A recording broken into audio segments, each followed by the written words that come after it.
پردہ نشین خواتین حضرات، السلام علیکم ورحمۃ اللہ وبرکاتہ۔ الحمد للہ کفا وسلام علی عباده الذین اصطفى، اما بعد، اعوذ باللہ من الشیطان الرجیم، بسم اللہ الرحمن الرحیم۔ وَلِكُلِّ أُمَّةٍ أَجَلٌ فَإِذَا جَاءَ أَجَلُهُمْ لَا يَسْتَأْخِرُونَ سَاعَةً وَلَا يَسْتَقْدِمُونَ۔ وقال النبي صلى الله عليه وسلم قرة عيني في الصلاة، صدق الله العظيم۔ عزیزان گرامی، سب سے پہلے میں آپ حضرات سے گزارش کروں گا کہ آقا نامدار جناب محمد عربی صلی اللہ علیہ وسلم کی بارگاہ رسالت میں درود شریف کا نذرانہ پیش کریں۔ اللهم صل على محمد وعلى آل محمد كما صليت على إبراهيم وعلى آل إبراهيم إنك حميد مجيد۔ اللهم بارك على محمد وعلى آل محمد كما باركت على إبراهيم وعلى آل إبراهيم إنك حميد مجيد۔ آپ حضرات محو حیرت میں ہوں گے کہ ہر مولوی مائک پر آتا ہے اور درود شریف پڑھنے کو کہتا ہے، آخر وجہ کیا ہے؟ میں آپ کو سنا دوں کہ درود شریف اللہ تبارک و تعالیٰ کے حضور میں جب انسان کی حاضری ہوگی، ایک شخص گناہگار بندہ کا حساب ہوگا اور وہ اپنے نیکیوں کی وجہ سے پریشان رہے گا، ایک دو نیکی ان کی گھٹ جائے گی، پریشان حال رہے گا، تو ایک شخص ان کو بلائے گا کہ ادھر آؤ اور یہ پرچی دو اور اپنے نیکیوں والے پلڑے میں اس پرچی کو رکھ دو۔ جو ہی وہ اس پرچی کو اس نیکیوں کے پلڑے میں رکھے گا تو گناہوں کا پلڑا جو ہے وہ ہوا میں اڑ جائے گا اور اس کی مغفرت کا فیصلہ اللہ تبارک و تعالیٰ کر دے گا۔ تو یہ شخص بھاگتا ہوا اس شخص کے پاس جائے گا جنہوں نے وہ پرچی دی تھی، وہ پوچھے گا کہ بتاؤ آخر اس پرچی میں آپ نے لکھا کیا تھا؟ میرے گناہ زیادہ تھے، نیکیاں کم تھی، میں نے اس پرچی کو نیکیوں کے پلڑے میں رکھا، جو بھی رکھا گناہوں کا پلڑا ہوا میں اڑ گیا اور میری مغفرت کا فیصلہ اللہ نے کر دیا۔ تو وہ کہے گا کہ یاد کرو فلاں دن تم دنیا میں تھے اور تم نے اپنے نبی پر یعنی محمد رسول اللہ صلی اللہ علیہ وسلم پر ایک دفعہ تم نے درود شریف پڑھی تھی، میں وہی محمد ہوں اور اس پرچی میں جو تم نے درود پڑھا تھا اسی درود شریف کو میں نے لکھ کر کے تمہارے نیکیوں کے پلڑے میں رکھ دیا، جس کی وجہ سے تمہاری مغفرت کا فیصلہ اللہ نے کر دیا۔ اور ایک روایت میں آتا ہے اللہ کے نبی محبوب نبی ہم سب کے آقا جناب محمد رسول اللہ صلی اللہ علیہ وسلم فرماتے ہیں کہ کسی مجلس میں ہمارے امت بیٹھے ہوں اور میرا تذکرہ ہو یعنی محمد کا تذکرہ ہو، محمد نام لیا جائے اور وہاں پر بیٹھنے والا صلی اللہ علیہ وسلم نہ کہے یعنی درود شریف کا نذرانہ پیش نہ کرے، سب سے بڑا کنجوس اور بخیل وہی شخص ہے۔ اس لیے ہر مولوی مائک پر آ کر کے آپ سے کہتا ہے کہ آپ درود شریف کا نذرانہ پیش کریں تاکہ کل قیامت میں آپ کا شمار، آپ کا نام بخیلوں کی فہرست میں نہ ہو، کنجوس کی فہرست میں نہ ہو۔ دوستو، اصل مقصد میرا ہے جیسے کہ آپ نے پوسٹر لگایا ہے شہید اعظم کانفرنس۔ ہم سب جانتے ہیں کہ شہید اعظم کیا ہے، کربلا کا واقعہ بھی ہم بارہا سنتے ہیں، غالباً ہر سال چریا کی سرزمین میں یہ پروگرام منعقد ہوتا ہے اور الحمدللہ بڑے آب و تاب کے ساتھ یہ پروگرام اختتام پذیر ہوتا ہے۔ میں آپ کو شہید اعظم کے بچپنے کی طرف لے چلتا ہوں کہ انہوں نے کیسی زندگی گزاری، پیارے آقا محمد رسول اللہ صلی اللہ علیہ وسلم نے اس سے کس قدر محبت کی۔ آپ یعنی حضرت امام حسین اور حضرت امام حسن کی امی کی یعنی فاطمہ الزہرا کی شادی سے پہلے آقا نامدار کے پاس ان کی بیٹی کے لیے یعنی امام حسین کی ماں کے لیے کئی رشتے آئے، سب نے پیغام پہنچایا کہ یا رسول اللہ میں آپ کی بیٹی سے نکاح کرنا چاہ رہا ہوں۔ اللہ تبارک و تعالیٰ کے محبوب نبی آقا نامدار محمد رسول اللہ صلی اللہ علیہ وسلم نے انکار پر انکار کیے، کئی رشتے آئے لیکن انکار پر انکار کیے اور حضرت عبد الرحمن نے کہا حضرت علی سے کہ جاؤ تم بھی ایک پیغام دے کر دیکھو، ہو سکتا ہے کہ محمد رسول اللہ صلی اللہ علیہ وسلم تمہیں ہاں کہہ دے تو امام حسین اور حسن کے والد محترم حضرت فاطمہ الزہرا کے شادی کے لیے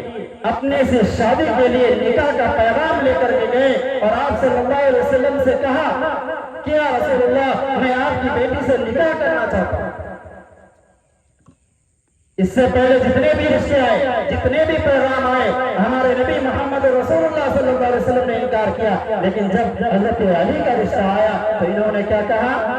انشاءاللہ، صرف ایک لفظ ادا کیا، انشاءاللہ، اور شرم کے مارے ہمارے نبی محمد رسول اللہ صلی اللہ علیہ وسلم حجرے میں چلے گئے۔ حضرت علی واپس آئے، عبد الرحمن نے پوچھا کہ بتاؤ تو اللہ کے نبی کے بیٹی کا رشتہ مانگنے کے لیے گئے تھے، بتاؤ محمد رسول اللہ صلی اللہ علیہ وسلم نے کیا جواب دیا؟ تو یہ کہہ رہے ہیں کہ بات نہیں بنی، میں گیا تھا انہوں نے مجھے بھی انکار کر دیا۔ حضرت عبد الرحمن نے کہا کہ بتاؤ کیا؟ انہوں نے کہا کہ رشتہ منظور نہیں ہے، انہوں نے جواب دیا، کہا نہیں کچھ نہیں کہا۔ حضرت عبد الرحمن نے زور دیا، ضد کیا کہ بتاؤ کچھ تو کہا ہوگا۔ حضرت عبد الرحمن کے ضد اور اصرار کی وجہ سے حضرت علی نے کہا کہ صرف محمد رسول اللہ صلی اللہ علیہ وسلم نے انشاءاللہ کا لفظ استعمال کیا، اور یہ سنتے ہی حضرت عبد الرحمن نے ان کو مبارکباد دی اور کہا کہ نبی کا انشاءاللہ ہاں ہوا کرتا ہے۔ انہوں نے انشاءاللہ کہا، اس لیے جو ہے رشتہ منظور ہے، مبارک ہو نبی کی بیٹی، تم کو مبارک ہو۔ اور آج ایک صحابی کہہ رہے ہیں کہ نبی کا انشاءاللہ ہاں ہوا کرتا ہے اور آج کے امت کا انشاءاللہ نہ ہوا کرتا ہے۔ آج اگر ہم کو کوئی کام نہیں کرنا ہوتا ہے، کہیں پر نہیں جانا ہوتا ہے، کسی کو پیسے نہیں دینے ہوتے ہیں، کسی کے ہاں رشتہ نہیں کرنا ہوتا ہے، تو ہم کہتے ہیں کہ انشاءاللہ، یعنی اللہ نے چاہے گا تو کرے گا۔ بھائی تم بھی تو چاہو گے، اللہ تو چاہے گا، اللہ تو کہتا ہے کہ تم چاہو گے تو ہم چاہیں گے۔ خدا نے اس قوم کی حالت کبھی نہیں بدلی جس نے اپنی حالت کے بدلنے کی فکر نہیں کی، تو آپ تو پہلے ارادہ تو کریں۔ نبی کا انشاءاللہ ہاں ہوا کرتا تھا اور ہمارا انشاءاللہ نہ ہوا کرتا۔ بہرکیف یہ سلسلہ آگے چلا، نکاح ہو گیا، نکاح کے 10 مہینے کے بعد تقریباً رخصتی کا عمل جو ہے پورا ہوا، رخصتی ہوئی۔ آپ صلی اللہ علیہ وسلم کی محبوب بیٹی جو سب سے پیاری بیٹی کہلاتی ہے، ان کو آپ صلی اللہ علیہ وسلم ودا کر رہے ہیں، اپنے گھر سے رخصت کر رہے ہیں۔ حضرت علی کا ہاتھ پکڑتے ہیں، اپنے داماد کا ہاتھ پکڑتے ہیں اور اپنی بیٹی کا ہاتھ اپنے داماد کے ہاتھ میں رکھتے ہیں اور کہتے ہیں کہ تم کو نکاح مبارک ہو۔ اللہ کے نبی محمد رسول اللہ صلی اللہ علیہ وسلم نے ان کو دعائیں دی اور اللہ کے محبوب نبی نے یہ بھی کہا کہ ان سے ہونے والی اولادیں نیک اور فرمانبردار۔ میرے محترم بزرگوں دوستو، سلسلہ آگے چلتا ہے۔ اللہ تبارک و تعالی اپنے قدرت اور رحمت سے نیک اولاد عطا کرتے ہیں۔ حضرت حسن کی پیدائش ہوتی ہے، حضرت حسین کی پیدائش ہوتی ہے، 2 سال کا ننھا بچہ ہے، دودھ پیتا ہوا بچہ ہے۔ حضرت محمد رسول اللہ صلی اللہ علیہ وسلم مسجد میں نماز پڑھتے ہیں۔ دوستو میں بتلانا چاہتا ہوں کہ ہمارے آقا محمد کو کتنی محبت کی امام حسین سے، کتنی محبت کی حسن رضی اللہ عنہ سے، اور ہمیں کتنی محبت ہے، ہمیں کتنی ان سے انسیت ہے۔ میں یہ بتلانا چاہتا ہوں، یہ احساس دلانا چاہتا ہوں، فرض نماز پڑھ رہے ہیں، نفل نماز نہیں ہے اور کوئی وتر نماز نہیں ہے، واجب نماز نہیں ہے، بلکہ مسجد میں جماعت کے ساتھ فرض نماز ادا کر رہے ہیں۔ اور حسنین یعنی حسن اور حسین دونوں آپ صلی اللہ علیہ وسلم کے کندھے پر آ کر بیٹھ جاتے ہیں، سجدے کی حالت میں ہوتے ہیں نبی آخر الزمان، اور دونوں نواسے ان کے کندھے پر، کبھی کمر پر، کبھی پشت پر آ کر بیٹھ جاتے ہیں۔ ایک دفعہ کا ذکر ہے کہ ان کے پشت پر آ کر بیٹھ جاتے ہیں، دونوں نواسے ہیں، اور انہوں نے نماز میں سجدے کو لمبی کر دیا۔ مقتدی حضرات جو پیچھے تھے وہ سوچے کہ آپ صلی اللہ علیہ وسلم فوت ہو سکتا ہے کہ آپ صلی اللہ علیہ وسلم کی روح پرواز ہو گئی، آپ سجدے سے سر کیوں نہیں اٹھا رہے ہیں؟ بڑا لمبا سجدہ ہوا تو ایک صحابی جھانک کر کے اسے دیکھے کہ آخر وجہ کیا ہے، اتنا لمبا سجدہ تو آپ نہیں کیا کرتے تھے، آج اتنا لمبا سجدہ کر کیوں رہے ہیں؟ جب انہوں نے دیکھا تو دیکھ رہے ہیں کہ آپ صلی اللہ علیہ وسلم کے دونوں نواسے ان کے کمر پر بیٹھے ہوئے ہیں اور اس کی محبت کی وجہ سے آپ صلی اللہ علیہ وسلم سجدے سے سر نہیں اٹھا رہے۔ ایک صحابی نے ہاتھ کھینچ کر کے ان دونوں بچوں کو، 2 سال کا معصوم بچہ ہے، ان دونوں بچوں کو پیچھے ہٹانے کے لیے ہاتھ بڑھایا۔ آپ صلی اللہ علیہ وسلم سجدے کی حالت میں تھے، ادھر سے نظر آئی کہ کوئی صحابی، کوئی ساتھی ہاتھ بڑھا رہا ہے میرے نواسوں کو پکڑ کے پیچھے کھینچنے کے لیے تاکہ میں سجدے سے سر اٹھا لوں۔ آپ صلی اللہ علیہ وسلم نے ان کے ہاتھ کو پیچھے ڈھکیل دیا اور بتلایا کہ جب تک بیٹھا رہتا ہے بیٹھے رہنے دو، جب تک میرے پشت پر سوار ہے سوار رہنے دو، اس کو ہرگز مت ہٹاؤ کیونکہ میں ان سے محبت کرتا ہوں، اللہ ان سے محبت کرتا ہے۔ اور نماز سے فارغ ہونے کے بعد اعلان کیا کہ جو حسنین سے محبت کرتا ہے، جو حسین سے محبت کرتا ہے، میں ان سے محبت کرتا ہوں، اللہ اس سے محبت کرتا ہے، اور جس نے ان سے محبت کی، جس نے ان سے حسد اور بغض رکھا، ان سے اللہ بھی بغض رکھے گا اور میں بھی بغض رکھوں گا۔ یہ ہے حسین کا مقام۔ میرے محترم بزرگ دوستو، یہ واقعات عبرت حاصل کرنے کے لیے سنائے جاتے ہیں، لیکن یہ روایتی واقعات بن کر رہ گئے۔ ہم سنتے روزانہ ہیں، تقریریں سنتے ہیں، لیکن عمل کرنے کی نیت سے سنتے نہیں، بس لذت حاصل کرنے کے لیے سنتے ہیں کہ فلاں مولوی آئے گا، سنیں گے کتنی اچھی بیان کر رہا، کتنی اچھی تقریر کر رہا، فلاں شاعر آئیں گے، ان کے انعام سے جو ہے جھونک جائیں گے، یہاں سے نکلتے ہی پھر اپنے موبائلوں میں مشغول ہو جاتے ہیں، گھر کے کام کاج میں مشغول ہو جاتے ہیں۔ اصل مقصد کیا ہے ہمارا دنیا میں بھیجنے کا، اس کو بھول جاتے ہیں۔ اللہ تبارک و تعالیٰ کا پاک ارشاد ہے قرآن کریم میں، وَمَا خَلَقْتُ الْجِنَّ وَالْإِنسَ إِلَّا لِيَعْبُدُونَ، کہ ہم نے انسانوں کو اور جناتوں کو صرف اور صرف اپنی عبادت کے لیے پیدا کیا۔ کیا کسی نے اس بات پر غور کیا کہ ہمارا دنیا میں آنے کا مقصد کیا ہے؟ اللہ نے ہمیں کس لیے بنایا؟ ایک صاحب تھے ہمارے گاؤں کے، ان کے سامنے کسی نے ایک مدھو مکھی، جس کو ہم لوگ جانتے ہیں، مدھو مکھی کو برا کہہ دیا۔ اس کا لفظ ایسا تھا کہ اللہ نے اس کو بیکار بنایا، لوگوں کو کاٹتا ہے، انجیکشن لگوانا پڑتا ہے۔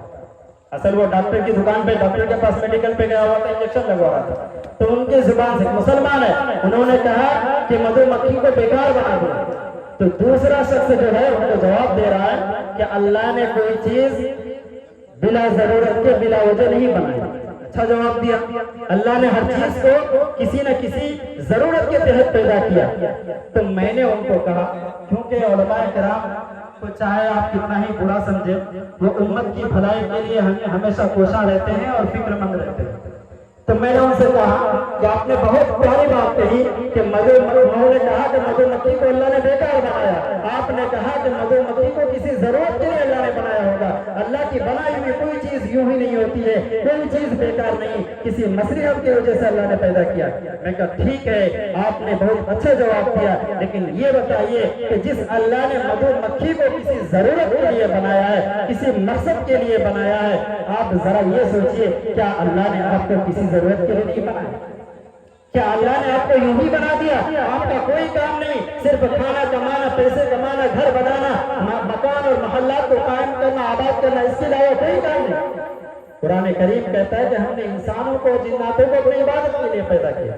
تو جب میں نے یہ پیغام ان کو دیا، ان کے دل میں یہ بات اثر کی، اور الحمدللہ ثم الحمدللہ اب وہ جو ہے 5 وقت کا نمازی ہے، میرے گاؤں کی بات۔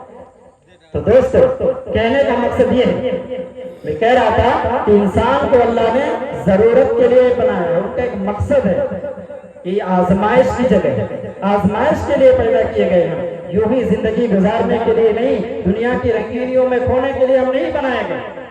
ہمارا بھی ایک مقصد ہے، کمانا، روزی کی تلاش کرنا، یہ ضرورت ہے، یہ مقصد نہیں ہے۔ ہم زندہ رہنے کے لیے روزی تلاش کرتے ہیں، کیونکہ اللہ نے کہا کہ زندہ رہنے کے لیے روزی تلاش کرنا بھی ضروری ہے۔ اب ہم روزی کو، پیسے کو، روپے کو اگر مقصد بنا لیں تو تباہی ہی تباہی ہوتی ہے۔ حضرت حسین 2 سال کی عمر میں اللہ تبارک و تعالیٰ کے محبوب نبی، ہم سب کے پیارے نبی، آقا نامدار جناب محمد عربی صلی اللہ علیہ وسلم نے جنت کی بشارت دی۔ 2 سال کی عمر ہے بچے کی، ننھا بچہ ہے۔ اللہ کے محبوب نبی نے کہا کہ یہ جنت کے جوانوں کے سردار ہیں، صرف 2 سال کی عمر ہے۔ اب اللہ کے محبوب نبی، آخری نبی جب یہ پیغام سنا دے کہ آپ جنتی ہو، جنت کے نوجوانوں کے سردار ہو، تو کیا ایسا ہو سکتا ہے کہ ان کی بات رد ہو جائے؟ کسی بھی مومن کا یہ عقیدہ ہو سکتا نہیں؟ کسی مومن کا اگر یہ عقیدہ ہوگا تو وہ مسلمان نہیں ہوگا، کیونکہ نبی کی ہر بات اللہ کی بات ہوا کرتی ہے، اور محمد رسول اللہ صلی اللہ علیہ وسلم کی جو زبان سے بات نکلتی ہے وہ گویا کہ اللہ کی بات نکلتی ہے۔ تو اللہ کے نبی محمد رسول اللہ صلی اللہ علیہ وسلم نے ان کو 2 سال میں بشارت دے دی کہ حسین جو ہے جنت کے جوانوں کے سردار ہوں گے، پھر ان کو اس جنگ میں شریک ہونے کی کیا ضرورت، اپنی گردن کٹانے کی کیا ضرورت، اپنے ساتھیوں کو جانثاروں کو شہید کروانے کی کیا ضرورت؟ جنت تو فری میں پہلے ہی مل چکی ہے، لیکن ایک پیغام دینا چاہ رہا تھا۔ کوفہ والوں سے، یزیدوں سے مخالفت کی کیونکہ وہ حق پر نہیں تھے۔ آپ کو معلوم ہونا چاہیے کہ جو یزیدی تھے جنہوں نے امام حسین کا قتل کیا، جنہوں نے 72 لوگوں کو قتل کیا اور شہید کیا، یہ کوئی غیر مسلم نہیں کہلاتے تھے، وہ بھی اسی رب کا کلمہ کرتے تھے، اسی نبی پر ایمان رکھتے تھے، لیکن ایک عداوت کی آگ ان کے سینے میں جل رہی تھی، بدلہ لینا چاہ رہا تھا۔ پیارے نبی محمد رسول اللہ صلی اللہ علیہ وسلم کے نواسے سے بدلہ لینا چاہ رہا تھا۔ ایک خط کے ذریعے سے ان کو بلایا گیا، کوفہ کی طرف بلایا گیا۔ چنانچہ یہ اپنے لشکر کو لے کر حضرت حسین رضی اللہ عنہ چل پڑے۔ راستے میں کسی سے خبر پوچھا تو بولا سب حالات تو ٹھیک ہے، لیکن کوفہ والوں کی باتوں پر بھروسہ مت کرنا، وہ لوگ منافق ہیں، وہ بولتے کچھ ہیں اور کرتے کچھ ہیں، آپ کو محبت کا پیغام دے کر بلاتے ہیں، لیکن ہو سکتا ہے آپ کے ساتھ کوئی غلط کام بھی کرتے، آپ کے جو ہے ان کے دل میں کچھ اور ہوتا ہے، زبان پہ کچھ اور ہوتی ہے، اس لیے آپ ان سے ہوشیار رہنا۔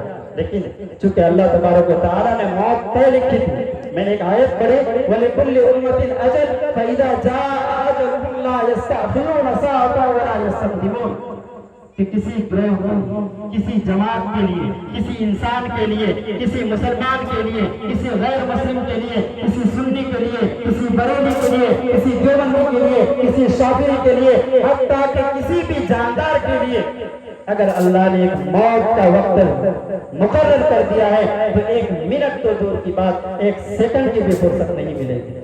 اللہ نے حضرت حسین رضی اللہ عنہ کی موت لکھ دی تھی اور کربلا کی زمین پر لکھ دی۔ جبرائیل علیہ السلام آپ کے پیدائش کے بعد، حسین کے پیدائش کے بعد ہی کربلا کی مٹی لا کر کے آپ صلی اللہ علیہ وسلم کو دے رہے کہ اس زمین پر جو ہے ان کو شہید کیا جائے گا۔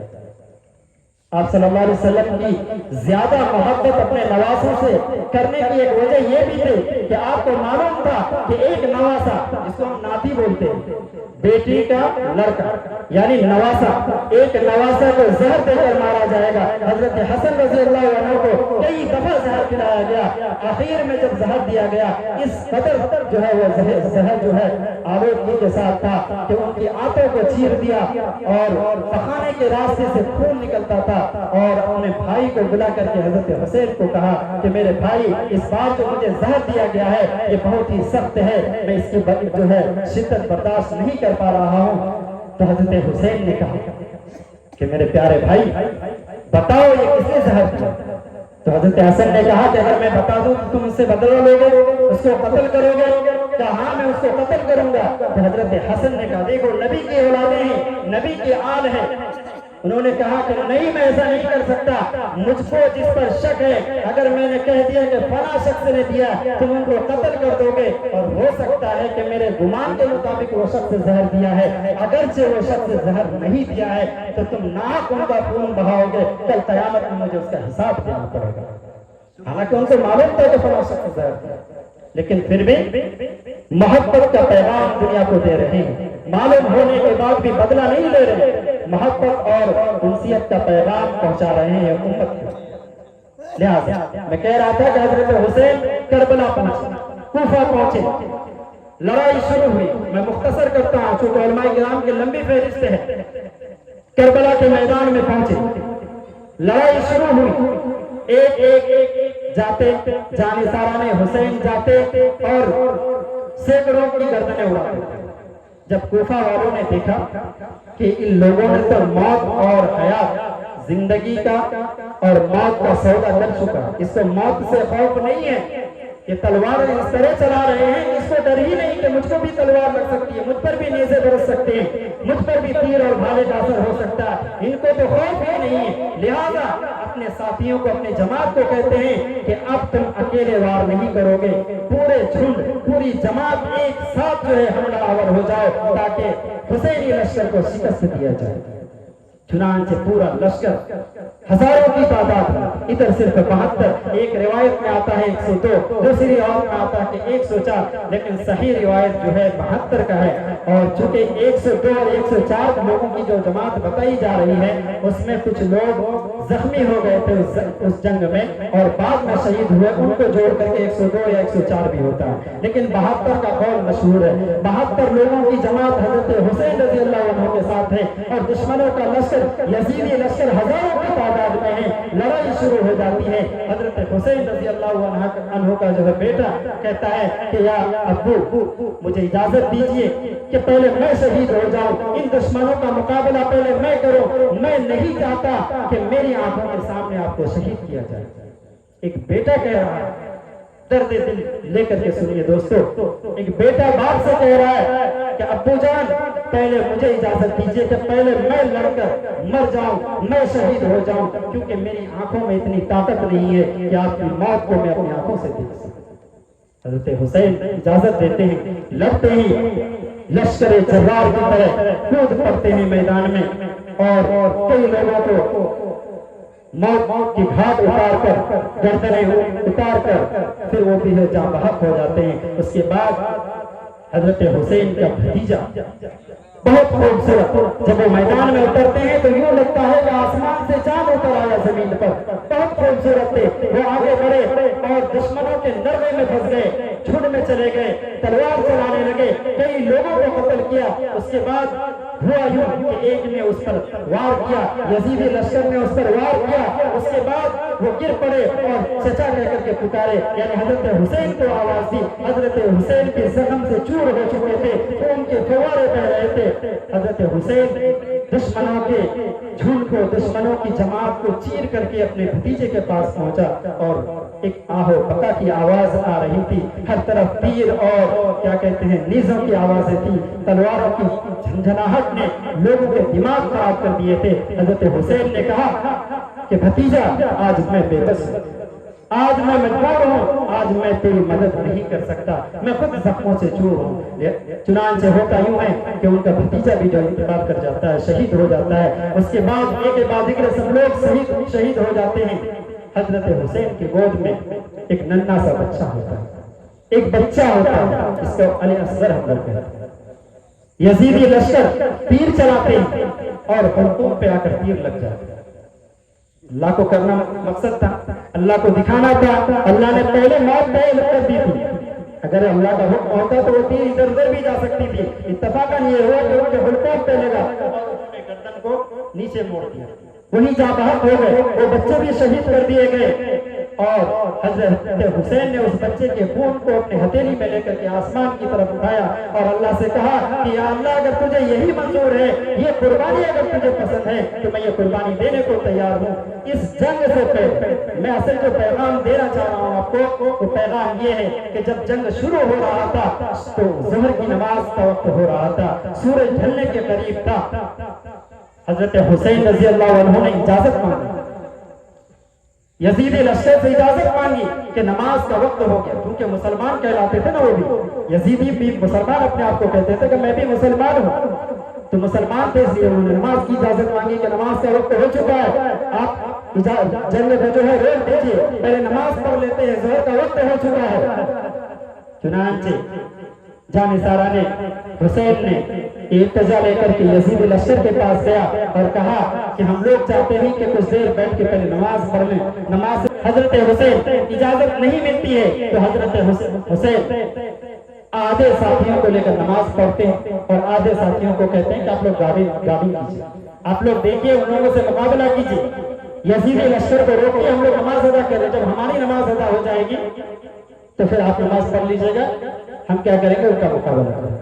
شاعر نے ایک شعر کہا کہ ادھر آ ستمگر ہنر آزمائیں، ادھر آ ستمگر ہنر آزمائیں تو تیر آزما ہم جگر آزمائیں۔ میرے دوستو، حسین چاہتے تو وہ نماز قضا کر سکتے تھے، ان کے لیے اجازت تھی۔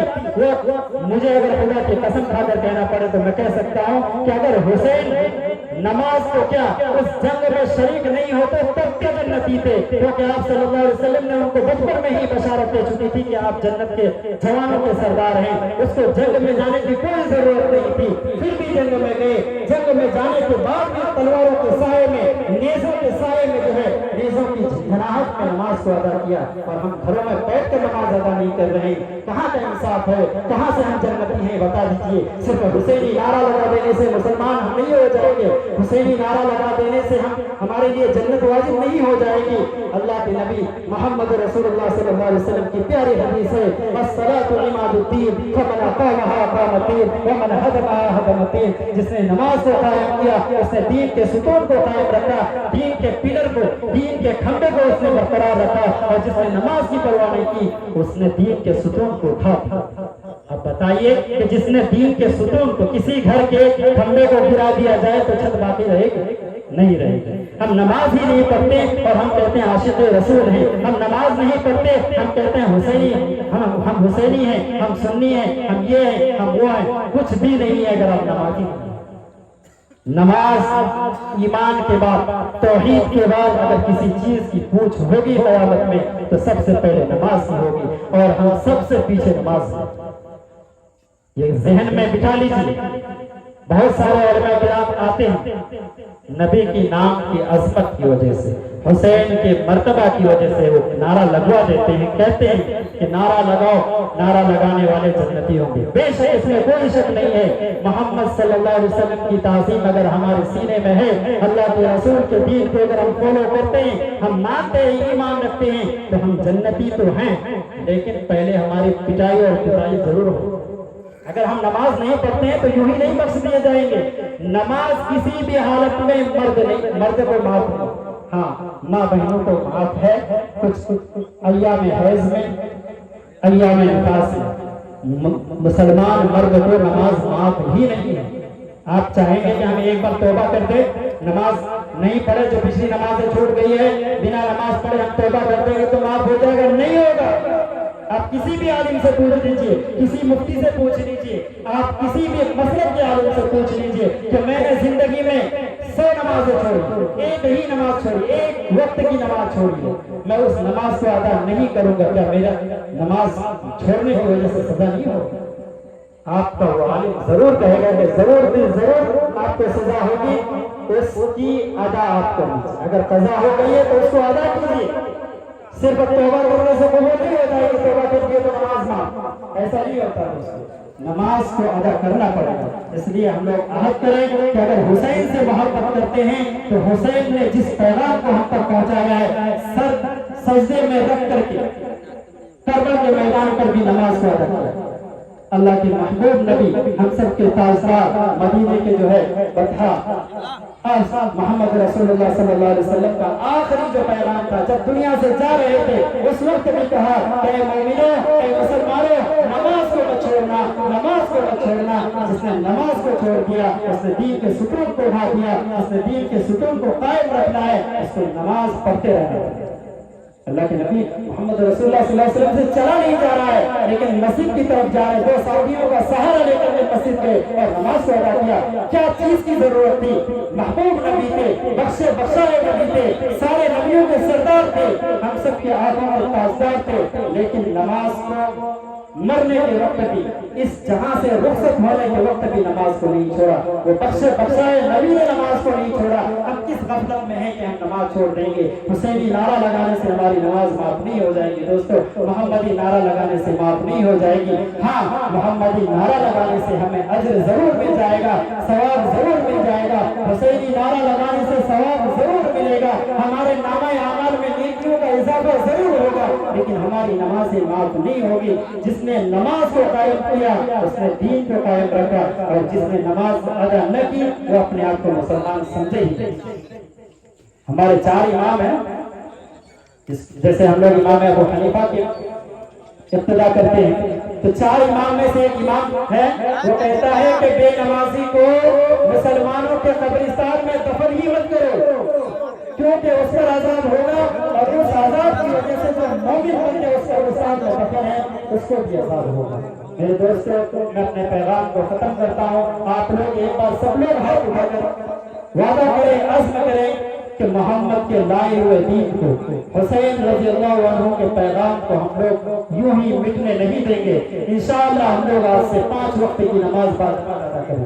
دیکھیں گاؤں کو تیار ہے، ارادہ کریں۔ جب انسان ارادہ کرتا ہے تو اللہ تبارک و تعالیٰ توفیق بھی دیتا ہے۔ کچھ کریں، گھر میں رہیں نماز پڑھیں، کھیت میں ہی نماز پڑھ لیں، بازار میں ہی نماز ادا کر لیں۔ 5 سے 10 منٹ کا وقت لگتا ہے دوستو، اور نماز پڑھ کر کے دیکھیں، 40 دن کی نماز پڑھ کے دیکھیں، آپ کو ایک دلی سکون ملنے لگے گی، اور آپ کے ہر کام انشاءاللہ آسانی بآسانی پورا ہوگا۔ اللہ تبارک و تعالیٰ سے دعا ہے کہ جو بھی کمی کوتاہی ہوئی ہو کہنے میں، اللہ تبارک و تعالیٰ اسے معاف فرمائے، اور جو صحیح کہا گیا ہے، جو صحیح پیغام دیا گیا ہے، اللہ تبارک و تعالیٰ ہمیں اس پر عمل کی توفیق عطا فرمائے۔ اللہ ہمیں محمد رسول اللہ صلی اللہ علیہ وسلم کے سنت پر چلنے والا بنائے، اصحابہ کرام کی پیروی کرنے والا بنائے، اور حسین رضی اللہ عنہ کی یاد کو اپنے دلوں میں سمانے اور بسانے کی توفیق نصیب فرمائے۔ وآخر دعوانا الحمدللہ رب العالمین۔ جزاک اللہ خیرا و احسن الجزاء۔